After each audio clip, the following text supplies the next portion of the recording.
မင်္ဂလာပါကျွန်တော်ဒီနေ့အခုပြပေးမှာကကျွန်တော်တို့ပေါ့နော်ဒါအတန် power fiber တက်စစ်သုံးယူထားတဲ့သူတွေကျွန်တော်တို့အတန် power application ကနေပြီးတော့ complaint ကနေမျိုးပြပေးမှာဖြစ်ပါတယ်အရင်ဆုံးကျွန်တော်တို့ဘယ်လိုသွားမလဲဆိုတော့ account ဆိုတာလေးရှိတယ်နော်ဒီမှာပါ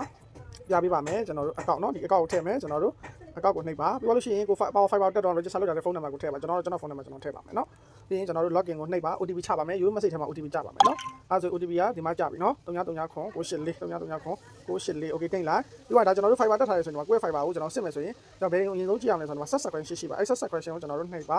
ဒီမှာဆိုကို fiber တက်ထားတဲ့ line ဒီမှာဆိုရင်ကျွန်တော်တို့က static end ပေါ့နော်စတင်ပြီးတော့တက်တဲ့ရက်ရဲ့ကုန်မဲ့ရက်ရဲ့ပေါ့နော်အဲ့ဒါကျွန်တော်ကြည့်လို့ရပါတယ်နော်အဲ့ဒါဆိုကျွန်တော်တို့ဒီ complaint ticket ဖွင့်မယ်ဆိုရင်ဘယ်လိုဖွင့်လို့ရလဲ line မကောင်းတဲ့ဟာကိုဘယ်လိုပြောလို့ရလဲဆိုတော့ဒီမှာ account ကိုရှိတယ် account ကိုနှိပ်ပါပြီးဒီမှာ service request ဆိုတာရှိရနော်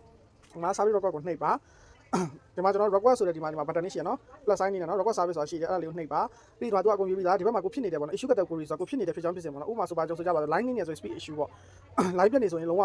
လိုင်းနာနဲ့ connection ပေါ့နော်အဲ့ဒါဆိုဒီမှာဒီ problem distraction မှာကြတော့ကိုပေါ့နော်ဒါရေးစီခြင်းတဲ့ဟာပေါ့ကိုသိစေခြင်းတဲ့ဟာတွေအကုန်ရေးပြီးထည့်ပြီးတော့ request ဆိုတာနှိမ်ရပြီနော်ကျွန်တော် speed issue ဆိုရင်ကျွန်တော် speed issue ကျွန်တော် speed issue ရှိပြီးတော့ကျွန်တော်ဒီမှာကိုရေးချင်တာရေးပေါ့ဗျာကျွန်တော်မြည်တော့ပဲကျွန်တော် request လုပ်လိုက်ပြီပေါ့နော်ဒီလိုမျိုးလေးပေါ်ရင်ရပါပြီနော်ဒီလိုမျိုးလေးပေါ်ပြီဆိုရင်ကျွန်တော်တို့ဒါရပြီလိုင်းနာနဲ့ connection တွေမှာတွေကတော့ကျွန်တော်တို့ ticket လေးထုတ်ပြီးတော့နော်အဲ့ ticket လေးကိုမှတ်ထားရင်ရပါတယ်နော်ဒါကျွန်တော်တို့ customer service ကိုဆက်သွယ်ရတာအခက်အခဲရှိနေတဲ့လူတွေတော့ဒါအမြန်ဆုံးနဲ့အလွယ်ကူဆုံးဒါ service ticket complaint ဒါဖွင့်နေပေါ့နော် service ticket ဖွင့်နေ complaint တင်နေဖြစ်ပါတယ်အားလုံးကျေးဇူးတင်ပါတယ်ခင်ဗျ